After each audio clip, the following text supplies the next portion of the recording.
ಧರ್ಮ ಪಾಲನೆಯ ಚಕ್ರವ್ಯೂಹದಲ್ಲಿ ಪ್ರಧಾನಿ ಮೋದಿ ಅವರು ಸಿಕ್ಕಾಕೊಂಡಿದ್ದಾರೆ.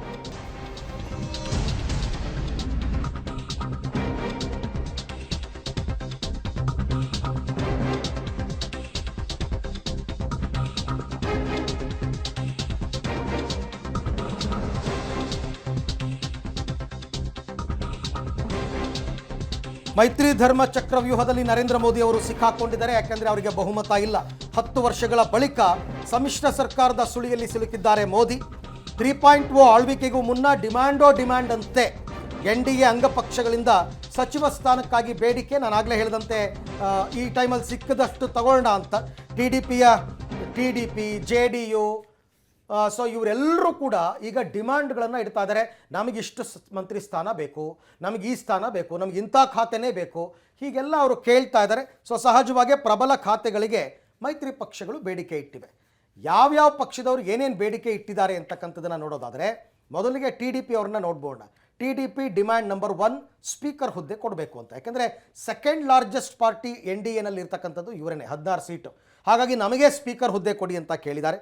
ಜೊತೆಗೆ 5 ರಿಂದ 6 ಪ್ರಬಲ ಖಾತೆಯನ್ನು ಕೇಳಿದ್ದಾರೆ. ಇದು ಡಿಮ್ಯಾಂಡ್ ನಂಬರ್ 2. 5 ರಿಂದ 6 ಪ್ರಬಲ ಖಾತೆ. ಯಾವುದು ಪ್ರಬಲ ಖಾತೆಗಳು ಹಾಗಾದರೆ ಅದನ್ನು ಕೂಡ ನೋಡ್ಬೋಣ.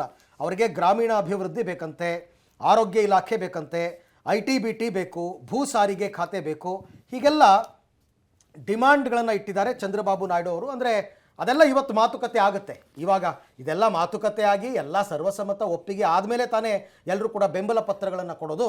ಹಾಗಾಗಿ ಇವತ್ತಿನ ಸಭೆಯಲ್ಲಿ ಇದೆಲ್ಲ ಚರ್ಚೆಗಳು ಕೂಡ ನಡೀತಾ ಇದೆ. ಇನ್ನು ನಿತೀಶ್ ಕುಮಾರ್ ಅವರ ಡಿಮ್ಯಾಂಡ್, JDU ಇಂದ ಡಿಮ್ಯಾಂಡ್ ಇದೆ. ಏನು? JDU ಡಿಮ್ಯಾಂಡ್ ನಂಬರ್ 1 ಬಿಹಾರಕ್ಕೆ ವಿಶೇಷ ಸ್ಥಾನಮಾನ ಕೊಡಿ ಅಂತ. ಸುಮ್ಮನೆ ವಿಶೇಷ ಸ್ಥಾನಮಾನ ಅಂದ್ರೆ ಆಗಲ್ಲ, ವಿಶೇಷ ಅನುದಾನಗಳು ಹೋಗಬೇಕಾಗುತ್ತೆ ಬಿಹಾರಕ್ಕೆ. ಅದಕ್ಕೆ ಹೇಗೆ ಒಪ್ಕೋತಾರೆ ನೋಡೋಣ. ಡಿಮ್ಯಾಂಡ್ ನಂಬರ್ 2 ಇದೆ JDUದು, ಸಾಮಾನ್ಯ ಕನಿಷ್ಠ ಕಾರ್ಯಕ್ರಮ. ಇದು ಎಲ್ಲರೂ ಕೇಳ್ತಾರೆ, ಕಾಮನ್ ಮಿನಿಮಮ್ ಪ್ರೋಗ್ರಾಮ್ ಕೊಡಿ ಅಂತ. ಎಲ್ಲರೂ ಒಪ್ಪಿತವಾಗಿರುವ ಕಾರ್ಯಕ್ರಮಗಳನ್ನು ಜಾರಿಗೆ ತರೋದು ಅಂತ ಒಪ್ಕೋತಾರೆ ಅದಕ್ಕೆ. ಇನ್ನು 3ನೇ ಡಿಮ್ಯಾಂಡ್, ನನಗೆ ರೈಲ್ವೆ ಖಾತೆ ಕೊಡಿ ಅಂತ ನಿತೀಶ್ ಕುಮಾರ್ ಅವರು ನಮ್ಮ ಪಕ್ಷಕ್ಕೆ ಕೊಡಿ ಅಂತ ಕೇಳ್ತಾರೆ. ಇದು 3ನೇ ಡಿಮ್ಯಾಂಡ್, ಈಗಾಗಲೇ ಕೇಳಿದ್ದಾರೆ. ಇನ್ನು ಏಕನಾಥ್ ಶಿಂದೆ ಅವರು ಇದ್ದಾರಲ್ಲ, ಏಕನಾಥ್ ಶಿಂದೆ ಶಿವಸೇನೆ ಬಣ, ಅವರು ಕೂಡ 2 ಸಚಿವ ಸ್ಥಾನ ಕೊಟ್ಬಿಡಿ ನಮಗೆ, ಅದರಲ್ಲಿ 1 ಕ್ಯಾಬಿನೆಟ್ಟು 1 ಸ್ಟೇಟ್ ಕೊಟ್ಬಿಡಿ ಅಂತ ಹೇಳಿದ್ದಾರೆ. ಅಂದರೆ ರಾಜ್ಯ ಖಾತೆ ಸ್ಥಾನವನ್ನು ಕೊಡಿ ಅಂತ. ಹಾಗೆಯೇ LJP ಅವರು ಕೂಡ 2 ಸಚಿವ ಸ್ಥಾನ ಕೇಳಿದ್ದಾರೆ, 1 ಕ್ಯಾಬಿನೆಟ್ ಮತ್ತೊಂದು ರಾಜ್ಯ ಸಚಿವ ಸ್ಥಾನವನ್ನು ಕೊಡಿ ಅಂತ ಕೇಳಿದ್ದಾರೆ. ಇದು ಮೇಲ್ನೋಟಕ್ಕೆ ಗೊತ್ತಾಗ್ತಿರೋ ಡಿಮ್ಯಾಂಡ್ಸು. ಒಳಗಡೆ ಇನ್ನೂ ಕೂಡ ನಡೆಯುತ್ತೆ. ಆಮೇಲೆ ಇದಕ್ಕೆಲ್ಲನೂ ಒಪ್ಕೊಳ್ಳೇಬೇಕು ಅಂತಲೂ ಏನಿಲ್ಲ ನರೇಂದ್ರ ಮೋದಿ ಅವರು. ಯಾಕೆಂದರೆ ಸಿಂಗಲ್ ಲಾರ್ಜೆಸ್ಟ್ ಪಾರ್ಟಿ ಆಗಿರ್ತಕ್ಕಂಥದ್ದು ಅವರೇ ಅಲ್ವಾ. 200 ಚಿಲ್ಲರೆ ಸೀಟ್ ಗೆದ್ದಿರಬೇಕಾದ್ರೆ, ದೊಡ್ಡ ಪಕ್ಷವಾಗಿ ಹೊರಹೊಮ್ಮಿರಬೇಕಾದ್ರೆ ಅವ್ರ ಮಾತಿಗೆ ಸಣ್ಣ ಸಣ್ಣ ಪಕ್ಷದವರು ಒಪ್ಕೋಬೇಕಾಗುತ್ತೆ. ಅಂದರೆ ಈಗ ಕೊಡು ತಗೋ ನಡೆಯುತ್ತೆ. ನೋಡಪ್ಪ 4-5 ಕೇಳಿದೆಯಾ, 5 ಆಗಲ್ಲ, 1-3 ಕೊಡ್ತೀವಿ ಅಂತ. ನಿನ್ನೆ ರಿಸಲ್ಟ್ ಬರ್ತಿದ್ದ ಹಾಗೆ ಉಪ ಪ್ರಧಾನಿ ಹುದ್ದೆಯನ್ನು ಕೇಳಬಹುದು ನಿತೀಶ್ ಕುಮಾರ್ ಅನ್ನೋ ಇತ್ತು. ಆದರೆ ಈಗ ಸದ್ಯಕ್ಕೆ ಆ ರೀತಿಯಾಗಿ ಕಾಣಿಸ್ತಾ ಇಲ್ಲ. ಬಹುಶಃ ಆ ಪ್ರಸ್ತಾಪವನ್ನ ಇಡ್ತಾರಾ ಇಲ್ವಾ? ಇಲ್ಲ, ಉಪ ಪ್ರಧಾನಿ ವಿಚಾರ ಬಂದಿದ್ದು ಇಂಡಿಯಾ ಒಕ್ಕೂಟದಿಂದ.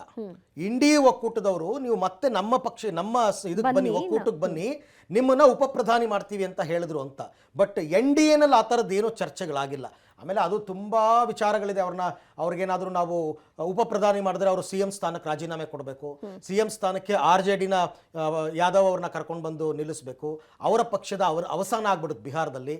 ಇದೆಲ್ಲ ಯೋಚನೆ ಮಾಡಿರ್ತಾರೆ ಅವರು. ಯೋಚನೆ ಮಾಡಿ ಆಮೇಲೆ ನೀವು ಮೈತ್ರಿ ಮಾಡಿಕೊಂಡು ಚುನಾವಣೆಗೆ ಹೋದಾಗ ಒಂದು ಪಕ್ಷದ ಅಭ್ಯರ್ಥಿಗೆ ಇನ್ನೊಂದು ಪಕ್ಷದ ಕಾರ್ಯಕರ್ತರು ಓಟ್ ಹಾಕಿರ್ತಾರೆ. ಈಗ JDSಗೆ BJP ಕಾರ್ಯಕರ್ತರು ಓಟ್ ಹಾಕಿದ್ದಾರೆ, BJPಗೆ JDS ಕಾರ್ಯಕರ್ತರು ಓಟ್ ಹಾಕಿದ್ದಾರೆ. ಅವರಿಬ್ಬರು ಒಪ್ಪಿತವಾಗಿ ಗೆಲ್ಲಿಸಿದ ಮೇಲೆ ನೀವು ಹೋಗ್ಬಿಟ್ಟು ನಾವು 2 ಬೇಡ ಕಾಂಗ್ರೆಸ್ ಕೊಟ್ಟೋಗ್ತೀನಿ ಅಂತ ಹೋಗ್ಬಿಟ್ರೆ ಜನರ ಮತಕ್ಕೆ ಬೆಲೆ ಎಲ್ಲಿ ಬಂತು? ಅದನ್ನು ಕೂಡ ಯೋಚನೆ ಮಾಡಬೇಕಾಗತ್ತಲ್ವಾ. ಸೊ ಈ ಬಗ್ಗೆ ಕೂಡ ಮತ್ತಷ್ಟು ಮಾಹಿತಿ ನನ್ನ ಕೊಲೀಗ್ ಶಬೀರ್ ಅವರಿಂದ ಪಡ್ಕೊಂಬೋಣ. ಶಬೀರ್, ಈಗ ಡಿಮ್ಯಾಂಡ್ಗಳೆಲ್ಲ ಇವಾಗ ಸಭೆಯಲ್ಲಿ ಚರ್ಚೆ ಆಗುತ್ತಾ? ಈ ಡಿಮ್ಯಾಂಡ್ಗಳಿಗೆ BJP ಒಪ್ಪುತ್ತಾ ಅಥವಾ ಕೊಡು ತಗೋ ತುಂಬ ಚರ್ಚೆ ಆಗುತ್ತಾ? ಏನಾಗಬಹುದು ಅಂತ? ಅಬ್ವಿಯಸ್ಲಿ ಅರವಿಂದ್, ಬಾರ್ಗೇನ್ ಈ ಬಾರಿ ಸ್ವಲ್ಪ ಜಾಸ್ತಿನೇ ಇರುತ್ತೆ ಅಗತ್ಯಕ್ಕಿಂತ.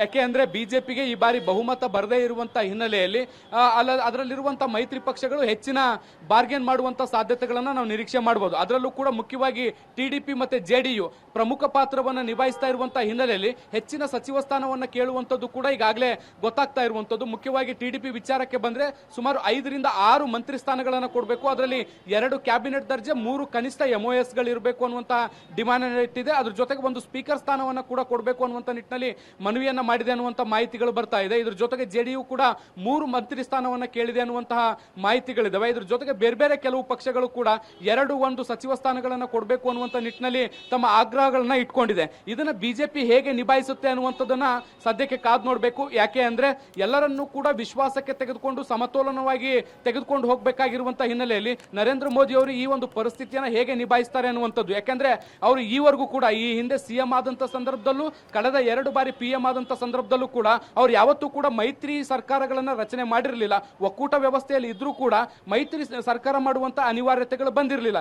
ಈಗ ಅನಿವಾರ್ಯತೆ ಸೃಷ್ಟಿಯಾಗಿರುವಂತ ಹಿನ್ನೆಲೆಯಲ್ಲಿ ಇಂಥ ಸನ್ನಿವೇಶಗಳನ್ನು ಅವರು ಹೇಗೆ ನಿಭಾಯಿಸ್ತಾರೆ ಅನ್ನುವಂಥದ್ದು ಸದ್ಯಕ್ಕಿರುವಂತಹ ಪ್ರಶ್ನೆ ಮತ್ತೆ ಕುತೂಹಲವೂ ಕೂಡ. ಹೀಗಾಗಿ ಈ ಒಂದು ಸಭೆಯಲ್ಲಿ ಅದಕ್ಕೆ ಸಂಬಂಧಪಟ್ಟಂತೆ ಒಂದಿಷ್ಟು ಪ್ರಾಥಮಿಕ ಚರ್ಚೆಗಳು ಕೂಡ ನಡೆಯುತ್ತೆ. ಇದಾದ ಬಳಿಕ ಅಂತಿಮವಾಗಿ ಅವ್ರಿಗೊಂದಿಷ್ಟು ಕೆಲವೊಂದಿಷ್ಟು ಭರವಸೆಗಳನ್ನ ಕೊಟ್ಟ ಮೇಲೆ ಆ ಪಕ್ಷಗಳು ಅಂದ್ರೆ NDA ಒಕ್ಕೂಟದಲ್ಲಿರುವ ಪಕ್ಷಗಳು ಬೆಂಬಲ ಪತ್ರವನ್ನ ಬಿಜೆಪಿಗೆ ಕೊಡುವಂತ ಸಾಧ್ಯತೆಗಳನ್ನ ನಾವು ನಿರೀಕ್ಷೆ ಮಾಡಬಹುದು. ಅರವಿಂದ್. ಓಕೆ ಶಬೀರ್, ಹಾಗೆ ಸಂಪರ್ಕದಲ್ಲಿರಿ. ನಿಮ್ಮ ಜೊತೆ ಮತ್ತೆ ಮಾತನಾಡ್ತೀನಿ. ಕೊಡು ತಗೋ ಸಮ್ಮಿಶ್ರ ಸರ್ಕಾರದಲ್ಲಿ ಸಹಜ, ಬಟ್ ಎಲ್ಲವನ್ನು ಸರಿಪಡಿಸ್ಕೊಂಡು 5 ವರ್ಷ ಕಂಪ್ಲೀಟ್ ಮಾಡಿರೋ ಉದಾಹರಣೆ ಇದೆ.